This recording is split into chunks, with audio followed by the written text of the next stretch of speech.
দেখুন কোনো রকম আটা ছাড়া দারুণ একটা রেসিপি বানিয়েছি। সবসময় তো রুটি খেতে ভালো লাগে না, সবারই একঘেয়েমি খাবার হয়ে যায়। কোনো সময় এভাবে ঝটপট অল্প ময়দা দিয়ে এই খাবারটি বানিয়ে ফেলবেন, খেতে খুব ভালো লাগে। ভেতরটা দেখুন কতটা খালি সফট হয়েছে, একটু সাবধানে কাটবো।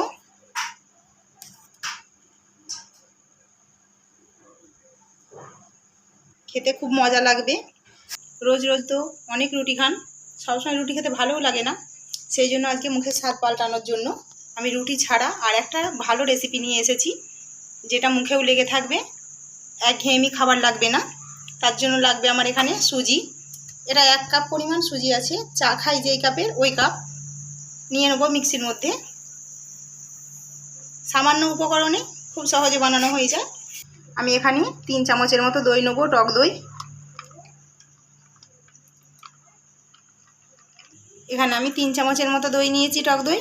এতে আমি জল দেবো অল্প। জলটা দিয়ে দইটা ভালো করে একটু ফেটিয়ে নেবো। ফেটানো বলতে এইভাবে একটু মিশিয়ে নেব, অনেকক্ষণ যে ফেটাতে হবে এমন কোনো কথা নেই। দইটা ভালো করে জলের সঙ্গে মেশানো হয়ে গেছে। এবার আমি সুজির মধ্যে দই গোলা জলটা দিয়ে দেবো। আর একটু জল দেবো, আর অল্প জল দেবো।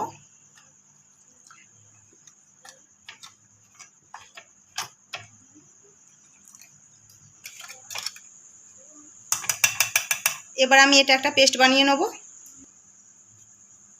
মিক্সিটা খুলে দেখে নিই পেস্টটা কেমন হয়েছে, একবার দেখে নিই। বেশ মিহি করে পেস্টটা করে নিয়েছি। যাদের মিক্সি নেই কিছু ব্যাপার না, শিলেতে একটু গুঁড়ো করে নেবেন, তাহলেই হবে। এবার যেটা লাগবে সেটা হলো আমার একটা গর্ত বাটি। এই বাটির মধ্যে ঢেলে নেব ব্যাটারটা।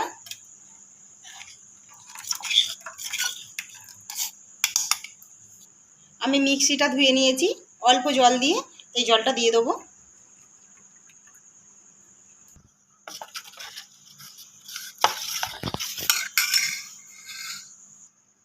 এবার আমি অল্প অল্প ময়দা দেবো, একটা ঘন ব্যাটার তৈরি করব। এটা একটু পাতলা আছে, এবার এতে ময়দা লাগবে। আটাও দিতে পারেন, কিন্তু ময়দা দিলে খেতে ভালো লাগবে বেশি। আমি অল্প অল্প দেবো আর এভাবে গুলবো।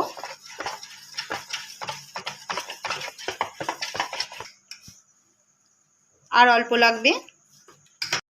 ঘনত্বটা একটু গুরুত্বপূর্ণ, দেখে নিন ভালোভাবে। আমি সামান্য অল্প অল্প দেবো, একেবারে দেবো না।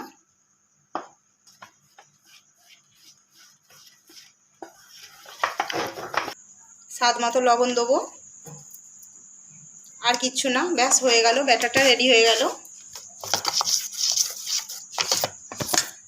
ব্যাটারটা দেখছেন কতটা ঘন, বেশ গাঢ়।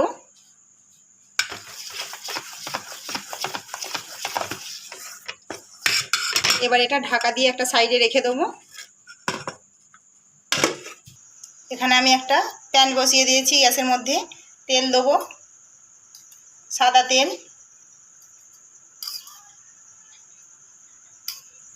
এক চামচ গোটা জিরে দেবো। জিরেটা আমি একটু ভালো করে ভাজা ভাজা করে নেব। আমি এখানে একটা বড় সাইজের আলু গ্রেটার দিয়ে গ্রেট করে নিয়েছি, খুব সুন্দর করে সরু সরু করে গ্রেটারটা দিয়ে গ্রেট করেছি। যেটা খুব ছোট ছিদ্র হয় আমি সেটা দিয়েই করেছি। এবার তেলের মধ্যে আলুটা দিয়ে দেবো।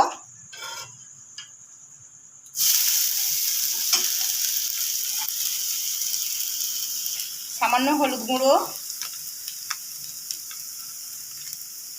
স্বাদ মতো লবণ,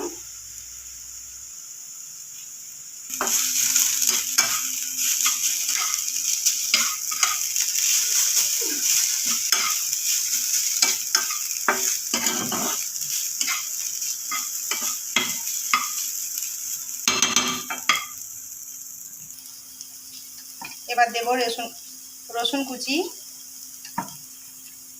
আমি 3টে রসুনকে কুচি করে নিয়েছিলাম, দিয়ে দিলাম। 1 ইঞ্চির মতো আদা কুচি, ক্যাপসিকাম কুচি, একটা বড় সাইজের পেঁয়াজ কুচি করে নিয়েছি, অর্ধেকটা টমেটো কুচিয়ে নিয়েছি ছোট্ট ছোট্ট করে। আলুতে তো লবণ দেওয়া ছিল, বাদ বাকি সবজিগুলো যে দিলাম সেই মাপে লবণ দেবো। সব কিছু এবার খুব ভাজা ভাজা করব না, একটু সেদ্ধ হওয়া পর্যন্ত টমেটো ক্যাপসিকামগুলো অপেক্ষা করব।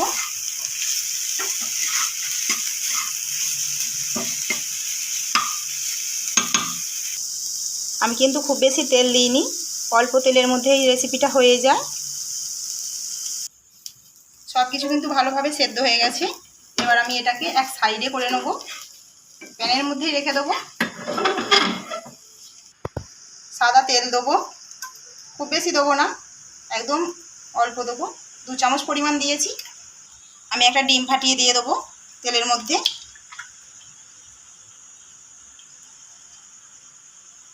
ডিমের মধ্যে অল্প লবণ দেবো।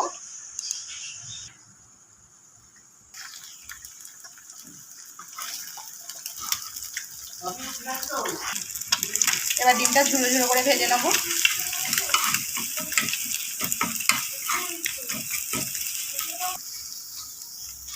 একদম খুব কিন্তু মিহি করে ঝুড়ো করব না, এইরকমই থাকবে। এবার সবজির সঙ্গে মিশিয়ে নেব ডিমটা।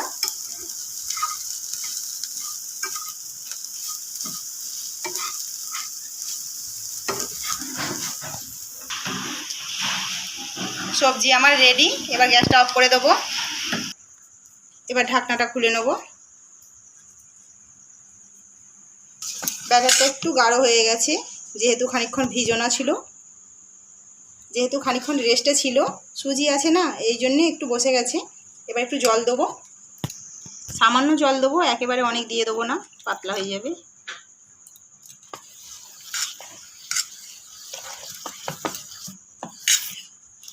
এবার না ভালো করে মেখে নিতে হবে, আর লাগবে না জল।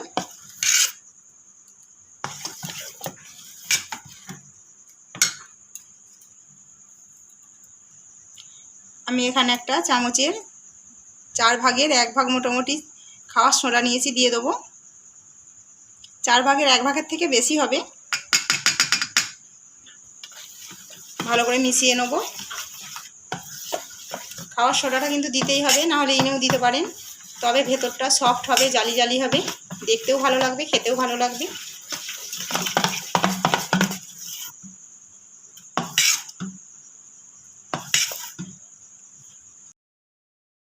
আমি এখানে বাটি নিয়েছি স্টিলের, বাটিগুলোর মধ্যে আমি তেল মাখিয়ে নেব।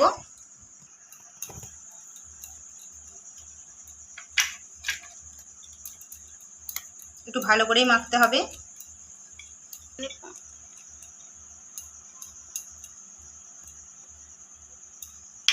খুব ভালো করে তেল ব্রাশ করে নিয়েছি। এবার অল্প অল্প ব্যাটার দেবো।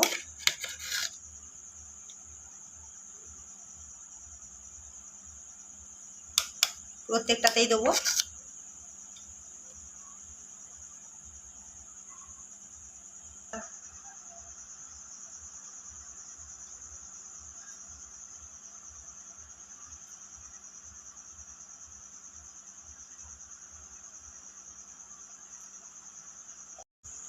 আমি এই ব্যাটারগুলো বাটির সময় সব সময় এভাবে ঝাঁকিয়ে নিচ্ছি।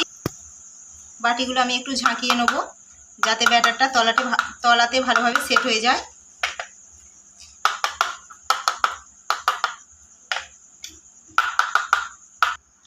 এবার আমি এই সবজি নেব, বাটির মধ্যে দেবো। আমি লঙ্কা দিইনি, আমার ঘরে খুব ছোট্ট বাচ্চা আছে, ঝাল লাগবে তো আপনারা লঙ্কা দেবেন, স্বাদটা আরও বেড়ে যাবে।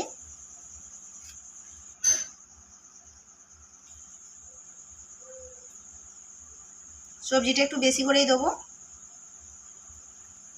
যত সবজি দেবো খেতে অতটাই সুন্দর হবে, ততটা বেশি। চারিপাশটা এভাবে ফাঁকা ফাঁকাগুলোতেও দিয়ে দেবো ভালো করে।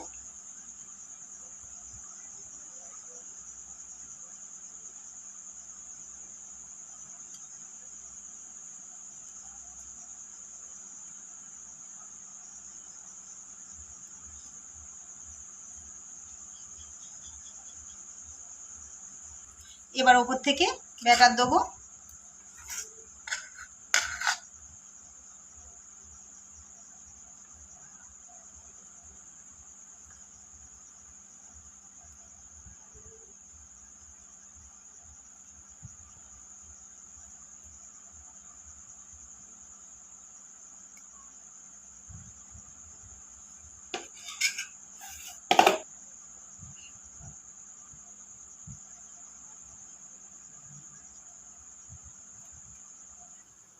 এখানে আমি কড়ার মধ্যে কিছুটা জল গরম করতে দিয়ে দিয়েছি।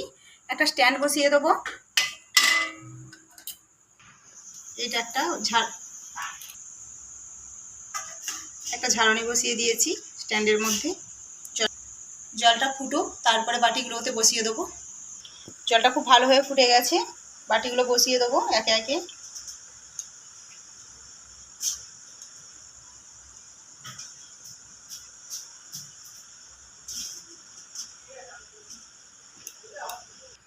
এবার আমি 15 মিনিটের জন্য ঢাকা দিয়ে দেবো। মিডিয়ামের থেকেও কমে রাখবো আঁচটা। 15 মিনিট হয়ে গেছে, ফিরে এসেছি পাক্কা 15 মিনিট পরে। দেখুন খালি কতটা ফুলেছে, বাটির উপর চুপুর হয়ে গেছে, এতটাই ফুলে গেছে।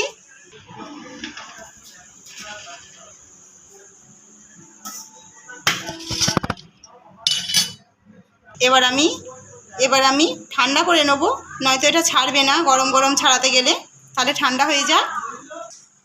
ঠান্ডা হয়ে গেছে, এবার আমি হাত দিয়ে আগে চারিপাশটা এভাবে টেনে টেনে ছাড়িয়ে নেব।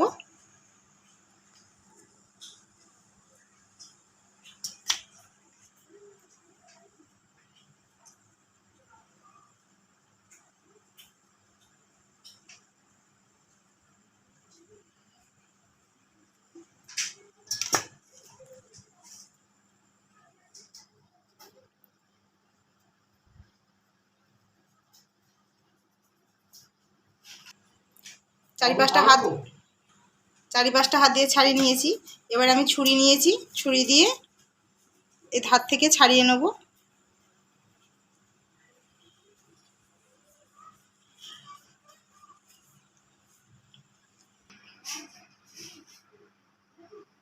ছুরি দিয়ে ছাড়ানোর পর কত সহজে ছেড়ে গেল, কতটা সুন্দর হয়েছে। আমি সবগুলো ছাড়িয়ে নেব। দেখুন কত সুন্দর দেখতে লাগছে। আমি সব বাটি থেকে ছাড়িয়ে নিয়েছি। কতটা সুন্দর হয়েছে খালি দেখুন, কতটা নরম, একদম তুলোর মতো, একটুকু তেল নেই। খুব হেলদি একটা খাবার।